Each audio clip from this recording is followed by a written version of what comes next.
وتركنا بعضهم يومئذ يموج في بعض ونفخ في الصور فجمعناهم جمعا وترکنا و اور ترک چھوڑ دیں گے نہ ہم ترک آپ نے اردو میں بھی یہ لفظ پڑھا ہوگا ترک کرنا کسی چیز کو اس چیز پہ تھوڑا سا غور و فکر کیا کریں کہ کون سے ورڈز ہم اردو میں پڑھیں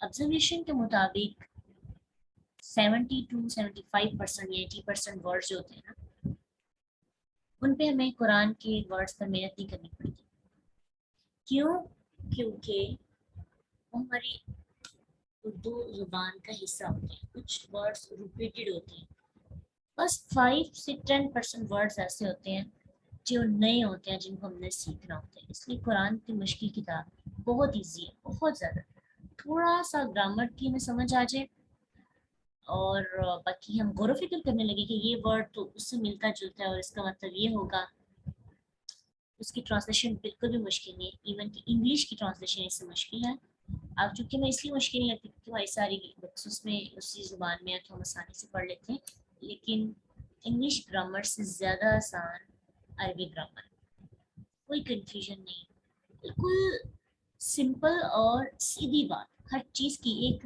زبر اور زیر کی بھی سمجھ آ جاتی ہے لہجوں کی سمجھ آتی ہے اللہ کس لہجے میں بات کر رہے ہیں دیکھیں نا کل ہم نے ایک ورڈ پر 2 لفظ پڑھے تھے استطاعوا اور استطاعوا دونوں کا ترجمہ ایک جیسا تھا لیکن تا کے اضافے سے ہمیں لہجے کی سمجھ آئی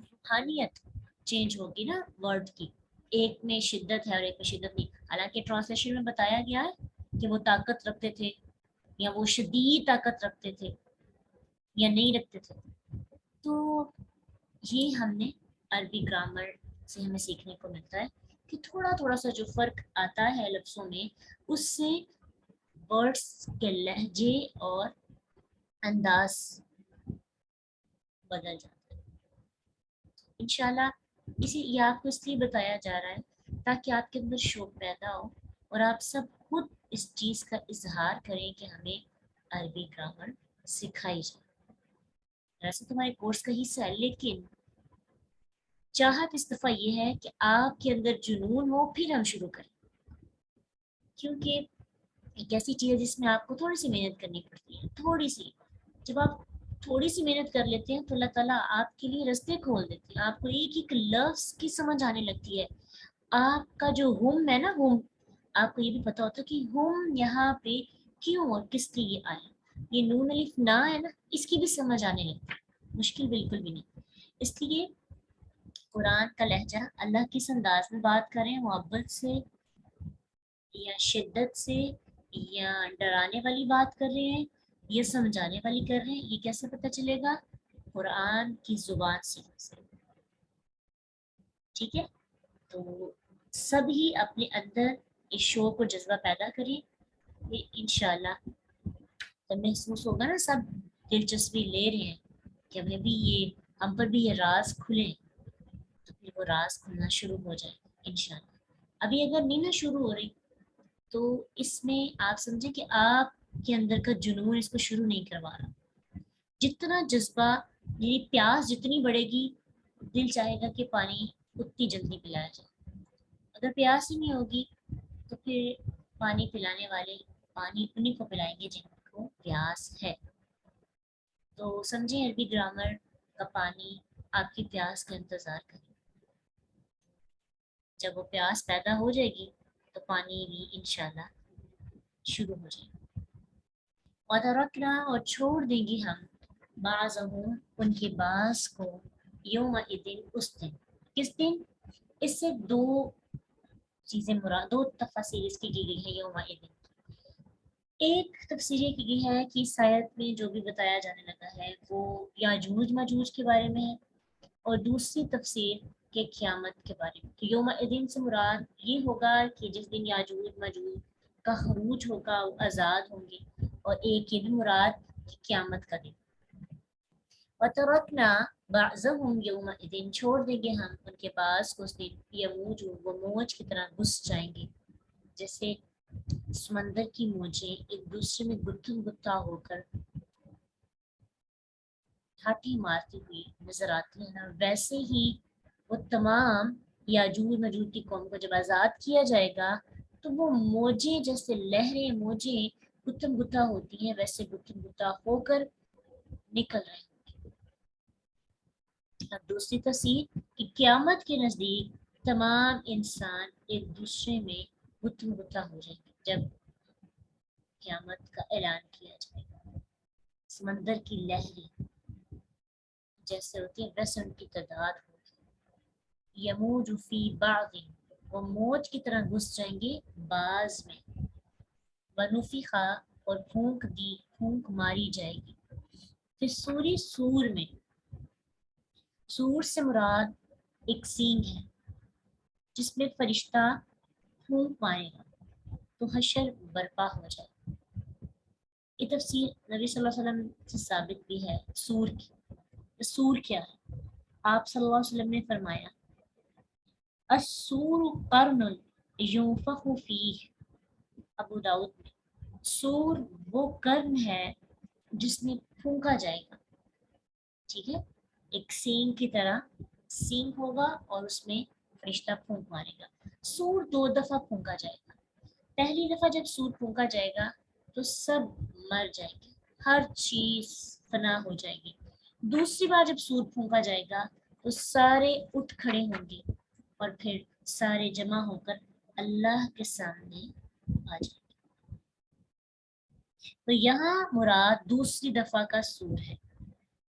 دوسرا سور جس سے سب لوگ قبروں سے نکل کر میدان حشر میں جمع ہو جائیں گے اور اللہ کے سامنے چھوٹی سے بھی چھوٹی چیز یوم اذن تحدث اخبارها بان ربك اوحى لها، یعنی زمین کے اندر جو کچھ بھی ہے وہ بھی باہر نکل آئے گا اور اللہ کے سامنے حاضر ہو جائے گا. وَعُرِضُوا عَلَى رَبِّكَ صَفًّا، اللہ کے سامنے سب صف صف پیش ہونے لگے گا.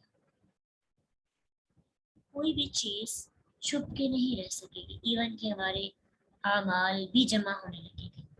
پرندے، کیڑے، انسان، انسانوں کے مال، مسلم، نان مسلم، مرد، عورت، بچے، جوان، بوڑھے. فَجَمَعْنَاهُمْ جَمْعًا تو جمع کر لیں گے ہم انہیں جمع کرنا، شدت کے لیے یعنی تاکید کے لیے ہے جمع کرنا یعنی ویسا جمع کرنا جیسا کوئی جمع نہیں کر سکتا.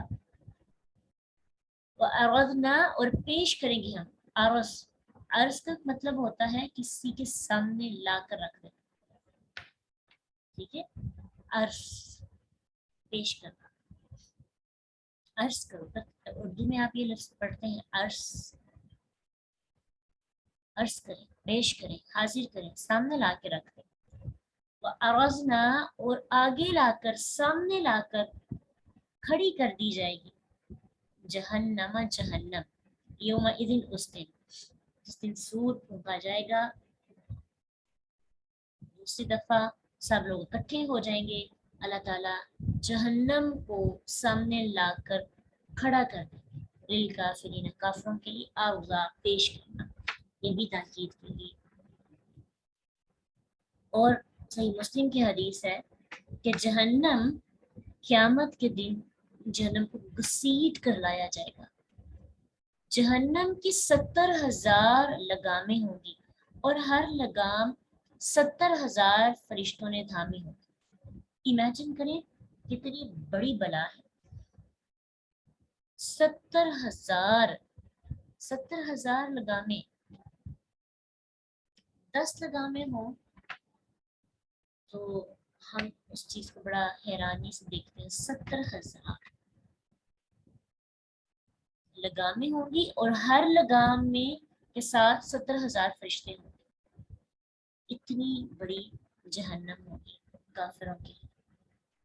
ان کافروں کے لیے وہ کون سے لوگ ہیں جن کے لیے جہنم سامنے لائی جائے گی؟ الذین کانت، وہ لوگ جو تھی، اعینہم، آنکھیں ان کی، اعین، عین کی جمع اعین، اعین آنکھیں تھی، ہم ان کی، فی غطاء پردے میں، فی میں غطاء پردے. غشاوت کا مطلب ہی پردہ ہوتا ہے، لیکن غطاء کا مطلب ہوتا ہے موٹا پردہ جس میں سے کچھ بھی نظر نہ آئے. غشاوت میں گنجائش ہوتی ہے کہ چلو کچھ نہ کچھ کبھی نہ کبھی اللہ تعالیٰ ہم کو ہدایت دے. غطاء موٹا پردہ، کچھ بھی اندر نہیں جاتا، نظر ہی نہیں آ سکتا. ذکری، میرے ذکر سے. وہ لوگ جن کی آنکھوں کے سامنے پردہ آ جاتا ہے وہ میرا ذکر سننا، میرا ذکر دیکھنا بھی پسند نہیں کرتے. وقالوا لا يستطيعون السمع، اور نہ ہی وہ استطاعت رکھتے ہیں سننے کی، نہ وہ دیکھنے کی استطاعت رکھتے ہیں، نہ وہ سننے کی استطاعت رکھتے ہیں. اب دیکھیں، دیکھنے کے ساتھ ساتھ سنتے بھی نہیں، حالانکہ سننا زیادہ آسان ہوتا ہے. اب ہم کسی کو حق کیوں نہیں بتا پاتے؟ نان مسلم کے سامنے کرسچن آپ کی دوست ہے، آپ یا مشرک کوئی، آپ اس کو بتانا بھی چاہیں تو آپ کو پتا ہوتا ہے یہ بندہ میری بات نہیں سنے گا. جب سنے گا نہیں تو بتانے کا فائدہ. یہی چیز سوچتے ہوئے ہم کسی کو سمجھاتے بھی نہیں کہ لوگ سننا ہی نہیں چاہتے. اگر کوئی سن لینا تو قریب ہے کہ اللہ اس کو ہدایت دے دے. اور سننا زیادہ ایزی ہے. اب دیکھیں، دیکھنے کے لیے، بولنے کے لیے ایفرٹ کرنی پڑتی ہے. دیکھنے کے لیے آنکھیں چپکنی پڑتی ہیں، آنکھوں کی پریکٹس ہوتی ہے، بولتے ہیں تو زبان ہلتی ہے، ٹھیک ہے، لیکن لکھتے ہیں تو ہاتھوں کی کوشش. سننے کے لیے ہمیں کچھ بھی نہیں کرنا پڑتا، بس سننا ہوتا ہے. اٹینٹیو ہو کر، ایکٹیو ہو کر، ایک سب سے ایزی کام ہے باقی کاموں کے نسبت. کم از کم سنیں تو صحیح اللہ کے ذکر کو، محسوس تو کریں اللہ کہہ کیا رہے ہیں. اگر نہیں پڑھ سکتے، نہیں دیکھ سکتے، اب کچھ لوگوں کے اندر قرآن پڑھنے کی طاقت نہیں ہوتی، ٹائم نہیں ہوتا، مجبوری، لیکن کم از کم سن تو سکتے ہیں، تفسیر سن تو سکتے ہیں، تدبر سن تو سکتے ہیں. سننے سے زندگی بدل جاتی ہے. آپ نے محسوس کیا ہوگا کہ جب آپ کوئی لیکچر سنتے ہیں، آپ نہ بھی اس کے پوائنٹس لکھیں، لیکن جب آپ غور سے سنتے ہیں تو دل بدل جاتے ہیں، دل ہل جاتے ہیں. کچھ الفاظ دل تک ایسے پہنچ جاتے ہیں جیسے کہ آج ہی قرآن نازل ہوا. اور ہم سننا کیوں نہیں پسند کرتے؟ لوگ قرآن سننا کیوں نہیں پسند کرتے؟ کیوں انکار کر دیتے؟ حالانکہ اتنا ایزی ہے نا. اور انکار، سننے سے انکار کرنے کا مطلب ہے کہ ہم نے ہدایت کا آخری دروازہ بھی بند کر دیا، سب سے آسان دروازہ. سنتے کیوں نہیں؟ کیونکہ انٹرسٹ ہی نہیں ہے، اچھا ہی نہیں لگتا سننا، یہ باتیں پسند ہی نہیں ہے، شوق ہی نہیں ہے، بازوق ہی نہیں ہے، سنجیدگی نہیں ہے. آپ دیکھیں نا، ہمیں کیسی چیزیں سننا پسند ہے؟ کسی کی چغلے غیبت ہو رہی ہو، کتنی مزے سے ہم سنتے ہیں. کسی کی بدخوئی ہو رہی ہو، کوئی افواہ پھیل رہی ہو، کسی کی کردار کشی ہو رہی ہو، کتنے چسکے لے لے کے باتیں سنتے ہیں. اور جب بات آتی ہے قرآن کے سننے کی، قرآن کی باتوں کی، اچھی باتوں کی، نصیحت کی، تو ہمارے کان تھکنے لگتے ہیں. ہمیں نصیحت سننا پسند نہیں. ہماری کوئی غلطی بتائے، ہم وہ غلطی نہیں سن پاتے. ہماری کوئی خامی بتائے، من یا ناک کو ٹیس پہنچتی ہے، ہمارا دل چاہتا ہے کہ یہ بندہ بس چپ ہو جائے اور ہمیں مزید نہ سننا.